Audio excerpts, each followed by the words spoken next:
दोस्तों बहुत बहुत स्वागत करता हूं आप सभी का।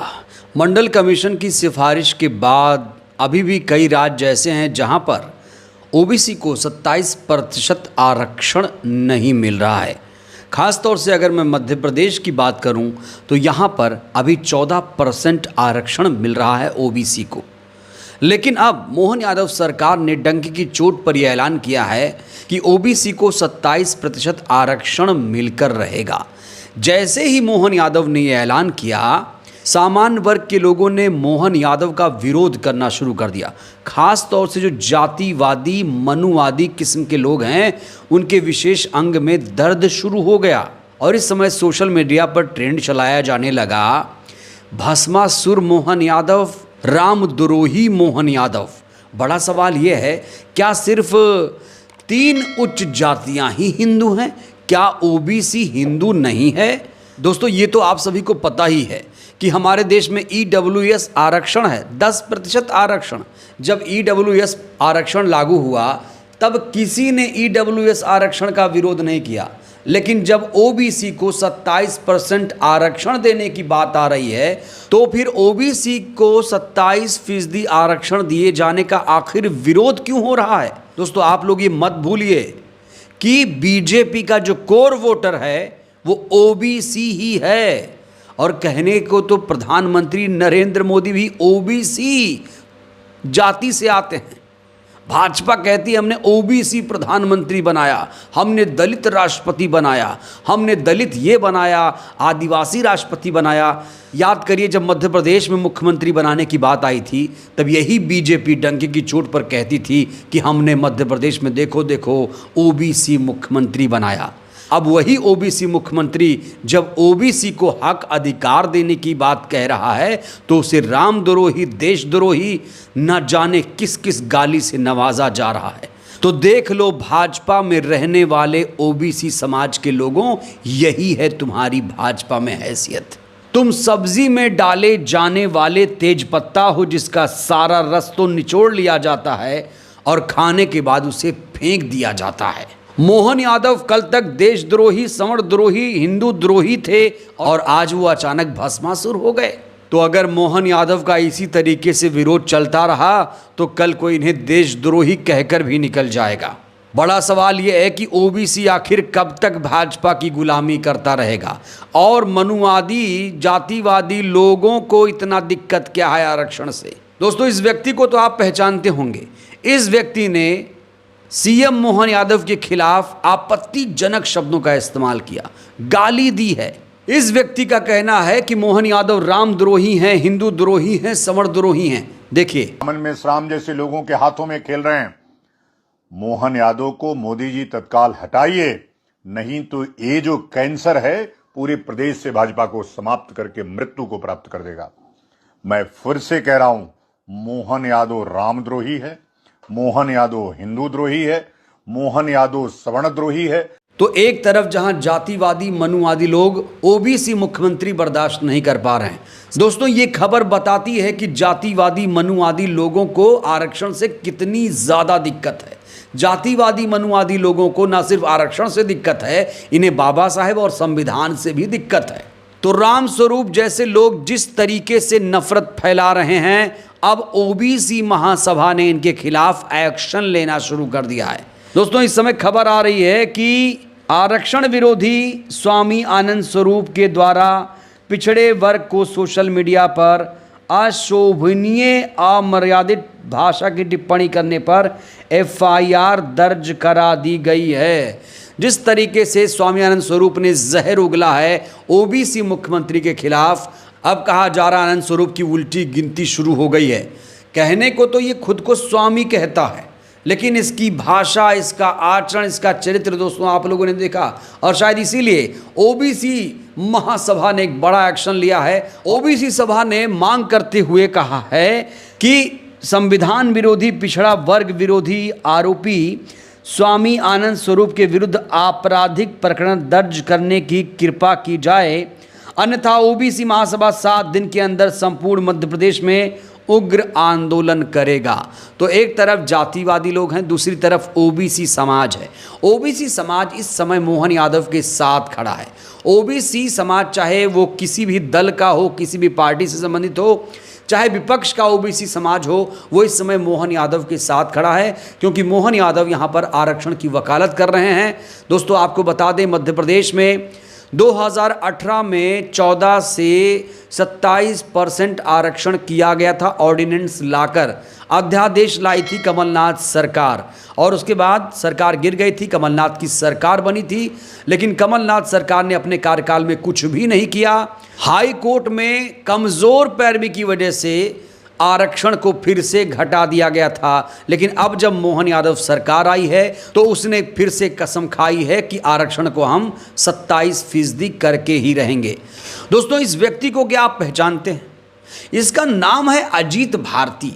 अब मुझे ये नहीं समझ में आ रहा है ये किस समाज का है। ओबीसी समाज का है, एससी समाज का है, एसटी समाज का है, जनरल कैटेगरी से आता है, ये मुझे नहीं मालूम है। लेकिन इतना मालूम है कि इसे आरक्षण से बहुत ज़्यादा दिक्कत है। इसे मध्य प्रदेश के मुख्यमंत्री मोहन यादव से भी बहुत ज़्यादा दिक्कत है, और इसने तो पूरे सोशल मीडिया में आग उगल रखी है। ये लगातार मोहन यादव के खिलाफ एक ट्रेंड चला रहा है। ये मोहन यादव के खिलाफ इस समय जहर उगल रहा है, अनाप शनाप बातें बोल रहा है और कह रहा है कि आरक्षण 27% नहीं होना चाहिए। ये प्रधानमंत्री तक से गुहार लगा रहा है कि अरे मोहन यादव को रोको, 27% आरक्षण होने जा रहा है, आरक्षण बढ़ जाएगा तो बड़ी ज़्यादा दिक्कत हो जाएगी। देखिए दोस्तों इसको कितना तकलीफ है आरक्षण से, वीडियो देखिए आप।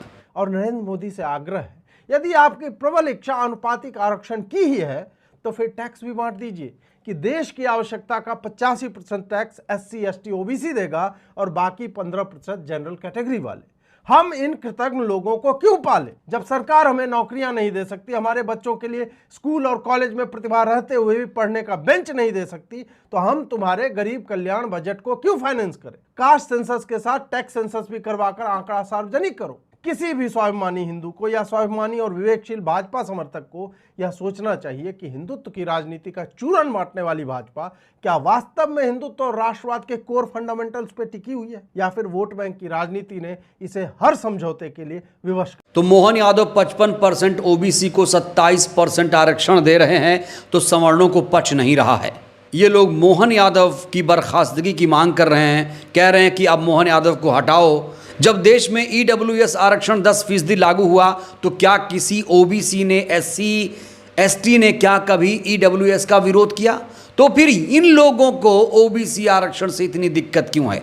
दोस्तों आपको ये भी याद दिला दें कि जब मंडल कमीशन लागू हो रहा था तो भारतीय जनता पार्टी के कई नेताओं ने ओबीसी आरक्षण का विरोध किया था। चूंकि मध्य प्रदेश में ओबीसी मुख्यमंत्री है, इसलिए कहा जा रहा है कि मोहन यादव वो गलती सुधारना चाहते हैं, लेकिन सवर्ण समाज के कुछ लोगों को इस आरक्षण से बहुत ज़्यादा दिक्कत हो रही है। जहां एक तरफ मोहन यादव का विरोध किया जा रहा है, वहीं पर मोहन यादव के समर्थन में बहुत सारे लोग इस समय आ चुके हैं। ओबीसी सपोर्ट मोहन यादव का सोशल मीडिया पर ट्रेंड चल रहा है और बहुत सारे लोग मोहन यादव की तारीफ भी कर रहे हैं। वो रिएक्शन भी मैं आपको दिखाऊंगा, लेकिन दोस्तों मैं थोड़ा उस पहलू पर भी बात करना चाहता हूं जो हलफनामा सुप्रीम कोर्ट में पेश किया गया है। आपको याद दिला दें, ये जो पूरा मुद्दा है अब सुप्रीम कोर्ट में जा चुका है। 8 अक्टूबर को इस पूरे मामले पर सुनवाई होगी। देखिए मोहन यादव का दो तरह से इसमें विरोध हो रहा है। एक आरक्षण को लेकर तो हो ही रहा है, दूसरा हलफनामा को लेकर हो रहा है। कहा जा रहा है कि मध्य प्रदेश सरकार की तरफ से एक ऐसा हलफनामा सुप्रीम कोर्ट में दाखिल किया गया है। ये जो हलफनामा है, इसी हलफनामे में 1983 के रामजी महाजन कमीशन रिपोर्ट भी संलग्न है। ये वही रिपोर्ट है जो सबसे बड़े विवाद की वजह बन गया है। कहा जा रहा है कि इसमें राम का अपमान किया गया है, राम को गलत संदर्भों में पेश किया गया है। इस समय सोशल मीडिया पर इस रिपोर्ट के कुछ अंशों को प्रकाशित किया जा रहा है, उसे शेयर किया जा रहा है। वहीं एमपी सरकार ने साफ तौर से कह दिया है कि इस रिपोर्ट से हमारा कोई लेना देना नहीं है। वहीं मोहन यादव सरकार का कहना है कि ये जो रिपोर्ट है वो कमलनाथ सरकार द्वारा लगाई गई थी। बड़ा सवाल ये है कि जब मोहन यादव इस केस की पैरवी कर रही है, इस केस को मजबूती से लड़ने का दावा कर रही है, तो आखिर इस कमीशन, महाजन कमीशन रिपोर्ट को उसने निकाला क्यों नहीं, चेक क्यों नहीं किया? क्योंकि जो फाइल हाई कोर्ट में बनी थी उसी फाइल में ये रिपोर्ट भी छिपी हुई थी, ऐसा दावा किया जा रहा है, और ये लोग देख नहीं पाए। लेकिन सुप्रीम कोर्ट में वो रिपोर्ट पहुंची, तो चाहे जैसे पहुंचे, चाहे आपने पहुंचाया किसी और ने पहुंचाया। लेकिन दोस्तों, जो लोग ये कह रहे हैं कि हलफनामे को लेकर विरोध है, दरअसल हलफनामे को लेकर विरोध नहीं है, विरोध है आरक्षण को लेकर। असली जड़ आरक्षण है, 14% आरक्षण है, तब इनको कोई दिक्कत नहीं है। जिसकी आबादी 55% है उसे 14% आरक्षण मिलेगा, जिसकी आबादी 10-12% है उसको 10% आरक्षण मिलेगा। ये आखिर कहाँ का न्याय है? दोस्तों, सोशल मीडिया पर कुछ रिएक्शंस आए हैं, मैं आपको दिखाना चाहता हूं। क्रांति कुमार हैं, लिखते हैं कुछ दिनों से मध्य प्रदेश के सीएम मोहन यादव पर सवर्ण समाज टूट पड़ा है। सोशल मीडिया पर शोर मचाया गया है कि एमपी में आरक्षण 73% हो जाएगा।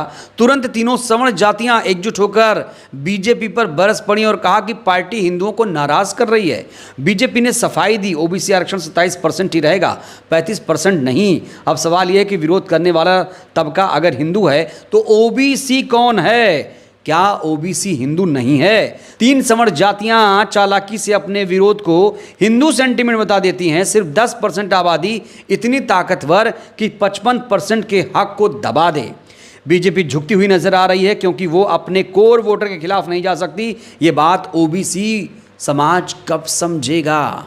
वहीं इस पूरे मामले को लेकर प्रतीक पटेल जी ने लिखा है कि जब भारत में मंडल कमीशन लागू हुआ तब उस समय सवर्ण समाज द्वारा किए गए विरोध के किस्से हम लोग खूब पढ़ते थे, लेकिन आज जब मध्य प्रदेश में मोहन यादव जी ओबीसी को 27% आरक्षण देने की वकालत कर रहे हैं तब उनके खिलाफ लोग जहर उगल रहे हैं। ये देखने को मिल रहा है। इतने सालों में कुछ नहीं बदला। ये कल भी आपके हक और अधिकारों के विरोधी थे और आज भी हैं। इनका हिंदू राष्ट्र और हिंदू एकता की बात सिर्फ और सिर्फ छलावा है। पता नहीं छलावे को पिछड़े और दलित भाई कब समझेंगे।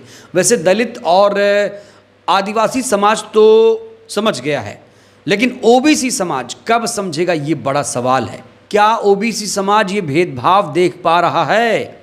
बीजेपी कैसे उसका इस्तेमाल कर रही है? मोहन यादव अगर 27% आरक्षण देने की बात कर रहे हैं तो बीजेपी के जो सपोर्टर हैं उन्हें दिक्कत क्या है?